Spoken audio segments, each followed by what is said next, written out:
Estamos en comunicación ya mismo con Alberto Medina Méndez, analista político. Muy buenas tardes, bienvenido a Noticiero 9 al mediodía, Alberto. ¿Qué tal? ¿Cómo están? Muchas gracias por la invitación. Como siempre, un placer conversar con ustedes. Muchísimas gracias. ¿Qué podemos esperar a partir de ahora y qué significa esto? No sé si será un cambio de timón. A ver, están faltando datos en esta ecuación, ¿no? Que tienen que ver con lo político. Es decir, lo que ha pasado en este fin de semana es que un ministro de Economía estuvo durante toda la primera etapa de esta gestión tomó una decisión personal y probablemente consensuada, y el día sábado presentó su renuncia. A última hora del día domingo tuvimos el anuncio de una nueva ministra de Economía, pero no tenemos las señales que faltan, que tienen que ver con la política, ¿no? La reunión entre Cristina Fernández de Kirchner y Alberto Fernández, y por otro lado, ¿por qué no?, las otras patas de esta alianza política que tienen que ver con los gobernadores, con el sindicalismo, con los movimientos sociales, todavía está como en vilo, ¿no? Y hasta que no aparezca una señal política que clarifique qué significa este cambio de funcionario, las dudas y la incertidumbre estarán a la orden del día, y con toda razón los argentinos dirán, bueno, ¿qué va a pasar? Ese que va a pasar se traduce en un impacto económico negativo, porque los vacíos se completan en economía y en política. Cuando no hay información, la gente imagina, supone, y trata de rellenar esos espacios vacíos con información propia, que no siempre es real, pero que completan el relato de lo que no se dice. Entonces falta todavía que la política hable y que traduzca esto a la sociedad para saber si estamos frente a un gobierno unificado o estamos frente a un gobierno particionado, que es un poco la clave de lo que viene, ¿no? Ahora, hay una realidad también, y los adherentes sobre todo al oficialismo están recordando que durante la gestión de Mauricio Macri, el expresidente anterior, hubieron 4 ministros de Economía. Que haya un cambio de figuras, lo tratan de hacer ver como que no puede significar más allá de la entidad que se le quiere dar, digo, ¿no? Bueno, esto es una cuestión obviamente de interpretación. Las circunstancias políticas no son las mismas, eso no convierte en bueno a aquello y malo a esto, ni al Claro, revés. por eso mismo es grave que hoy se cambie una figura, porque justamente lo plantean desde ese aspecto. Claro, es grave por el vacío. No tiene que ver con el cambio de ministro, tiene que ver con la falta de información. Si tú y nos preguntáramos ahora, vos y yo, ¿qué pensamos que va a pasar mañana? Y la respuesta fuera, no lo sé.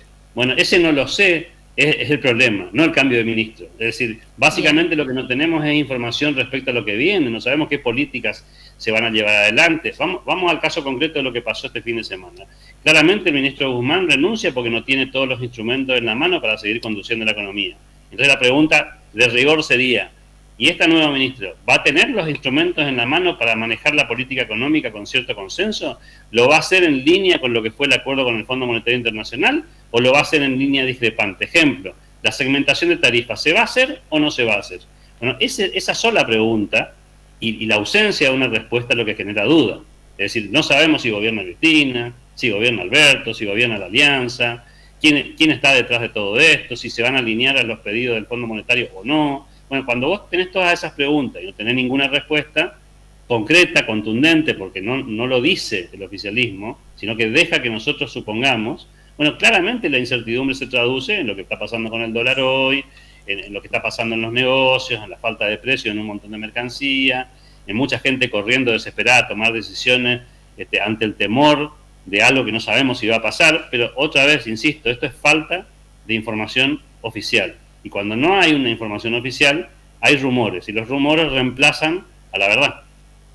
Sí, exactamente. Todavía no se ha expedido públicamente. Se espera que a partir de lo que sea el encuentro, que está previsto para las 17 de hoy, pueda finalmente hablar la nueva ministra. Ahora, ¿qué decirle a la gente que nos está viendo? Creo que el 99% de los que nos están viendo deben estar preocupados, cada uno más allá de las cuestiones macroeconómicas, por el día a día, por la inflación, un cambio de figura. Puede plantearnos al menos las expectativas de que podemos estar un poquito mejor en nuestra propia realidad diaria de ir al supermercado, digo. Empecemos por el principio. La situación económica de la economía real es la misma que la del viernes. Es decir, básicamente las variables económicas, la situación económica del país no es distinta a la que dejó el ministro Guzmán la semana pasada, con todos los condimentos de una crisis y con todos los problemas estructurales que Argentina enfrenta hace muchos años y que ha tratado de ir timoneando a lo largo de estos últimos meses con variado éxito. O sea, la situación de la economía real no es diferente. Las expectativas respecto al futuro dependen de este mensaje político que falta. Te acordarás que cuando en tiempo de pandemia había que hacer anuncios frente a este temor de la sociedad, ante el miedo por la salud, por la economía, ¿qué foto queríamos los argentinos? La foto de Alberto Fernández sentado al lado de Horacio Rodríguez Larreta y de Axel Kicillof, es decir, mostrando un mensaje de unidad compatible con la gravedad del asunto y todos juntos tirando para el mismo lado. Esa foto no era una foto solamente política, era una foto de una señal de una estrategia conjunta, compartida, respecto en ese caso a cómo enfrentar la pandemia. Frente a una crisis económica de esta envergadura, uno espera que en este caso el oficialismo se ponga los pantalones largos y asuma su responsabilidad. Esta coalición que hoy gobierna es una coalición que la conformó el mismo grupo que terminó presentándose a la elección. Es decir, ellos decidieron ser una coalición y presentarse en una elección y ofrecerle a la sociedad una solución.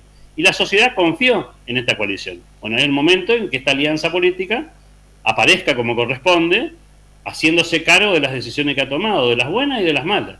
Y eso es lo que espera la sociedad como mínimo, ¿no? Como un mínimo. Es decir, una coalición que se ofreció como gobierno y que la sociedad le pide hoy que sea una coalición, no que sea ideas sueltas, gente haciéndose la distraída con las cosas que pasan en el gobierno, sino, bueno, gente que asuma el rol que le toca. Frente a esa ausencia de respuesta, la gente obviamente está angustiada porque además, y con esto cierro, tiene que ver con la historia de Argentina. No nos olvidemos que para Argentina la renuncia de un ministro de Economía tiene un valor simbólico gigantesco, porque muchas veces en la historia argentina las crisis económicas tuvieron que ver con la personalidad del ministro de Economía de turno, y eso cambió las circunstancias para un lado o para el otro. Hoy no sabemos cuál va a ser la línea directriz de este ministro de Economía flamante. No sabemos si va a ser la misma de Guzmán, una diferente, si va a ser más para la izquierda, si va a ser más para la derecha.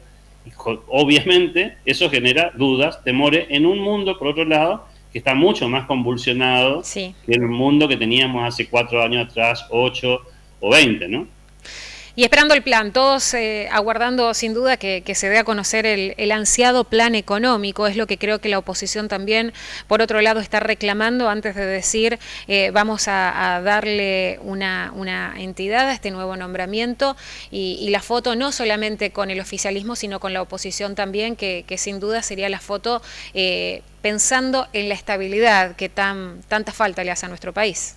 Yo creo que los argentinos saben muy íntimamente que los cambios y eventualmente el proceso de mejora y la salida de los problemas estructurales de Argentina lamentablemente no van a suceder en el año 2022. Y creo que están todos muy convencidos que el 2023 puede ser peor. La bisagra. No, y peor porque es año político, año electoral, y ahí sabemos que se desconocen puertas adentro también en cada uno de los partidos. Inclusive para el oficialismo, ¿no? O sea, digo, hasta los mismos sectores que votan al oficialismo piensan, bueno, en este lío, con esta cantidad de combinaciones y problemas va a ser muy difícil que podamos poner un plan arriba de la mesa, y obviamente en la oposición piensan lo mismo. Es decir, básicamente el 2023 funciona en la mente de muchos argentinos como el año bisagra, y el resto del tiempo es aguantar, ¿no? Es administrar la crisis. Nadie espera que las medidas económicas que tome esta ministra nueva, o un nuevo equipo, o un nuevo gabinete, resuelvan problemas mágicamente que Argentina viene arrastrando hace meses en algunos casos y hace muchos años en otros. Esperan sí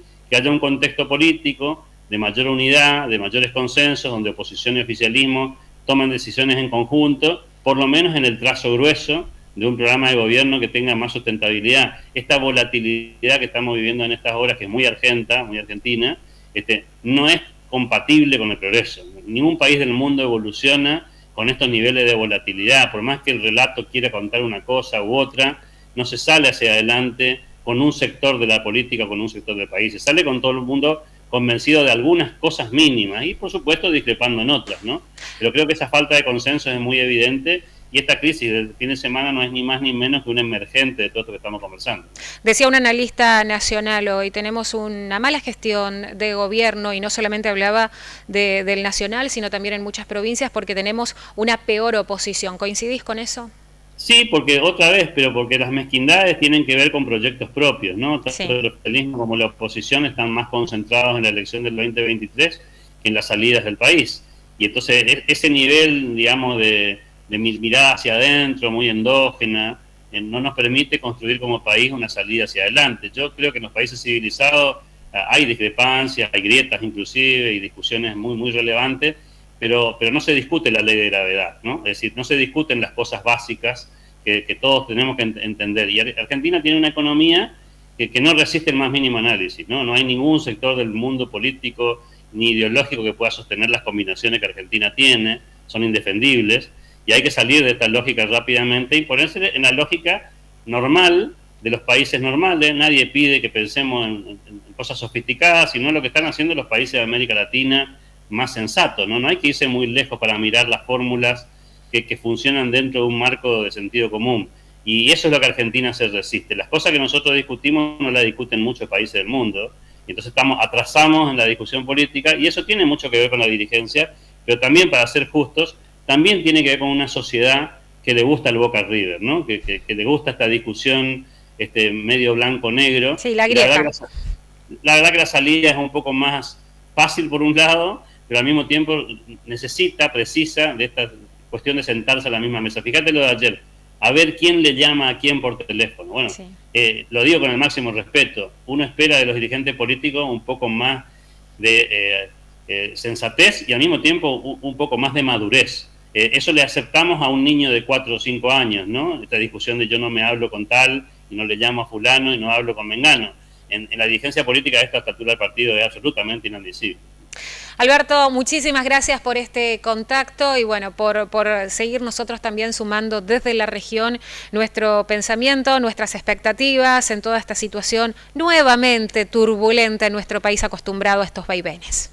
Hasta pronto. Muchísimas gracias. Así pasaba Alberto Medina Méndez por la pantalla de Canal 9, La Imagen del Nordeste, hablando de esto, la noticia del fin de semana y sus implicancias. Continuamos.